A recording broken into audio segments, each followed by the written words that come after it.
दोस्तों इस वीडियो में हम लोग सॉल्व करेंगे एक्सरसाइज 4.2 का क्वेश्चन नंबर 1, जिसमें टोटल 3 पार्ट हैं। Find area of triangle with vertices at the point given in each of the following.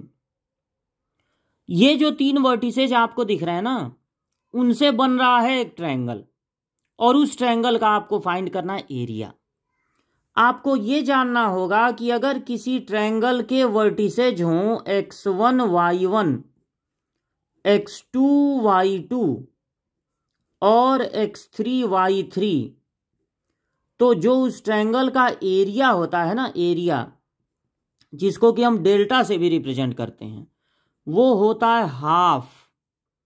फिर determinant x1 y1 1, x2 y2 1 और x3 y3 1। ये फार्मूला है। जब ट्रायंगल का एरिया फाइंड करना होगा, तो जैसे मान लीजिए फर्स्ट वाले क्वेश्चन में फाइंड करना है, तो जो इसके वर्टिसेस दिए हैं ना 1 0 6 0 4 3, इनको हम x1 y1 x2 y2 x3 y3 suppose कर लेंगे और एरिया के इस फार्मूले पे रख देंगे। तो होगा 1/2 x1 y1 लिख लेना है 1 0, फिर x2 y2 लिख लेना है 0 6 0, फिर x3 y3 लिख लेना है और यहां पर लगा देना है 1 1 1। अब इस डिटर्मिनेंट की वैल्यू फाइंड करनी है। देखिए डिटर्मिनेंट की वैल्यू यहां पर ये नंबर अरेंज करके लिखे गए हैं, तो ये जो लगा हुआ है वो डिटर्मिनेंट का साइन है। अगर किसी सिंगल नंबर पे ये लगा होता है या किसी एक्सप्रेशन पे ये लगा होता है, तो उसका मतलब होता है माइनस में आए तो उसको इग्नोर करो। यहां पर डिटर्मिनेंट पे लगा है, इसलिए इस डिटर्मिनेंट की वैल्यू माइनस में भी आ सकती है। लेकिन अगर माइनस में आएगी तो हम लोग उस माइनस को ये कह के छोड़ देंगे कि एरिया कभी निगेटिव नहीं होता। ये कह के उस माइनस को छोड़ देंगे। हालांकि कोई जरूरी नहीं कि माइनस में ही आए, लेकिन बता दिए आपको। अब डिटर्मिनेंट की वैल्यू, जब आपको डिटर्मिनेंट की वैल्यू निकालनी हो तो सबसे पहले आपको पता होना चाहिए डिटर्मिनेंट का साइन। देखिए अगर 2 × 2 का डिटर्मिनेंट हो तो उसकी वैल्यू क्रॉस मल्टीप्लाई करके, पहले प्रिंसिपल डायगोनल का मल्टीप्लाई, फिर इनका बीच में लगा देते हैं माइनस। लेकिन अगर 3 × 3 का डिटर्मिनेंट है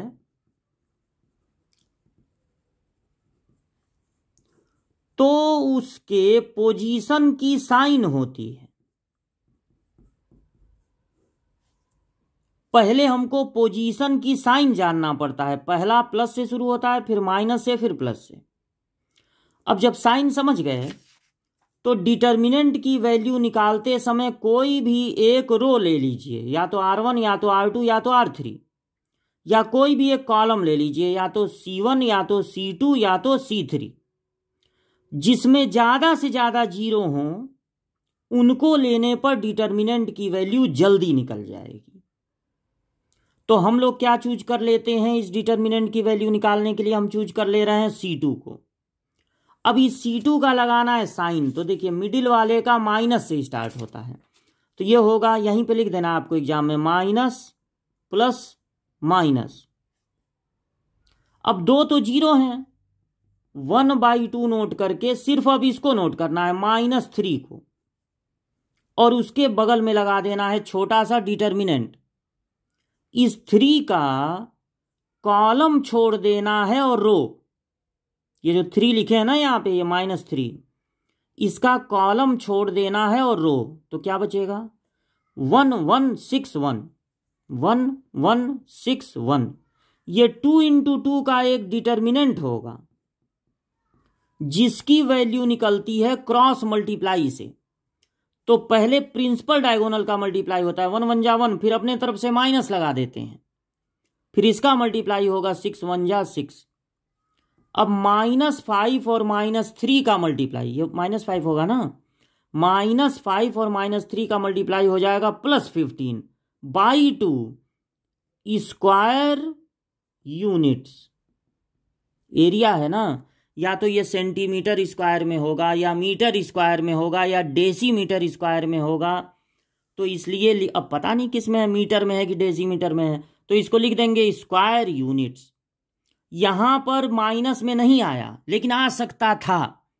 अगर माइनस में आता तो उस माइनस को ये कहकर छोड़ देते कि एरिया निगेटिव नहीं होता। अब इसका दूसरा पार्ट अगर लगाना है तो पहले ये जो वर्टिसेज हैं इनको नोट कर लिया जाए, और सपोज कर लिया जाए x1 y1, x2 y2, x3 y3। अब फार्मूले पे रख दिया जाए तो एरिया इक्वल टू होगा half determinant x1 y1, x2 y2, x3 y3, फिर 1 1 1।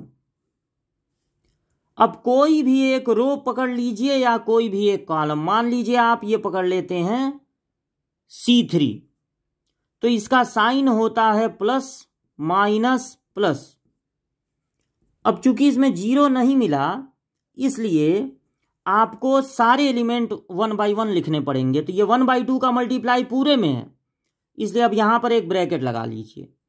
पहले लिखना है +1 छोटा डिटर्मिनेंट, फिर लिखना है -1 छोटा डिटर्मिनेंट, फिर लिखना है +1 छोटा सा डिटर्मिनेंट। इस 1 का रो और कॉलम छोड़ दीजिए, रो और कॉलम छोड़ दीजिए, तो बचेगा 1 1 10 8। वही यहां लिख देना 1 1 10 और 8। इस -1 का देखिए ये वाला -1 है ना, तो इसका कॉलम छोड़ दीजिए और रो, बचेगा 2 7 10 8, 2 7 10 8। इसका ये यहां पर ये वाला +1 है, तो इसका रो और कॉलम छोड़ देंगे, मतलब रो और कॉलम छोड़ देंगे 2 7 1 1। अब जो आपको दिख रहा है तीनों जगह, वो 2 × 2 का डिटर्मिनेंट है, जिसकी वैल्यू निकलेगी क्रॉस मल्टीप्लाई से। तो चलिए इस 1 को लिखने की जरूरत है नहीं, इसकी वैल्यू माइनस, इसकी वैल्यू प्लस, इसकी वैल्यू 1 का मल्टीप्लाई होगा तो वही नंबर आएगा। पहले प्रिंसिपल डायगोनल का मल्टीप्लाई होगा 8, फिर अपने तरफ से माइनस लगा देंगे, फिर इसका मल्टीप्लाई होगा 10, 8 2 जा 16, फिर अपने तरफ से माइनस लगा देंगे और यहां पर हो जाएगा 70। इनका मल्टीप्लाई होगा 2, माइनस लगा देंगे, इनका मल्टीप्लाई 7, फिर लिखिए 1/2। इनको माइनस कर दीजिए -2, -2। अच्छा, ये एक प्लस में एक माइनस में है, तो कितना बचेगा 54 माइनस में, तो माइनस माइनस प्लस हो जाएगा 54।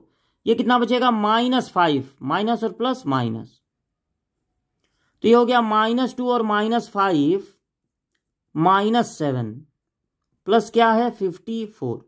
तो 54 में से 7 माइनस कर दीजिए, कितना बचेगा 47 और ये 1/2 का इंटू, यहां भी प्लस में बचा लेकिन माइनस में भी बच सकता है।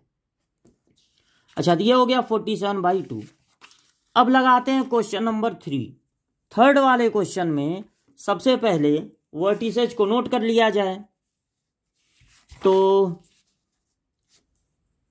ये हो जाएगा x1 y1, x2 y2, x3 y3। Direct area के फार्मूले पे रख दे रहे हैं, इसको ऐसे ही नोट कर देना, -2 -3, 1/2 तो लगाए ही नहीं, और 3 2 और -1 -8, और यहां पर लगा देना 1 1 1। ये फार्मूले में रहता है, ये हमेशा यही रहेगा। अब कोई भी रो या कॉलम लेके निकाल सकते हैं, इसी को ले रहे हैं, प्लस माइनस प्लस 1/2, एक ब्रैकेट लगा दे रहे हैं, ये वाला +1 छोटा डिटर्मिनेंट, ये वाला -1 छोटा डिटर्मिनेंट, +1 ये वाला छोटा डिटर्मिनेंट। इसका रो कॉलम छोड़ देंगे 3 2 -1 -8। अब इस वाले का रो छोड़ दीजिए कॉलम, तो ये चारों बचेंगे -2 -3 और -1 -8। इसका रो कॉलम और रो छोड़ दीजिए, -2 -3 और ये दोनों बचाना 3 और 2। 1/2, सबके बाहर 1 है, लिखने की जरूरत है नहीं, मल्टीप्लाई है ना, सेम नंबर आएगा। क्रॉस मल्टीप्लाई से इनकी वैल्यू निकलेगी क्योंकि ये 2 × 2 का डिटर्मिनेंट है, ठीक।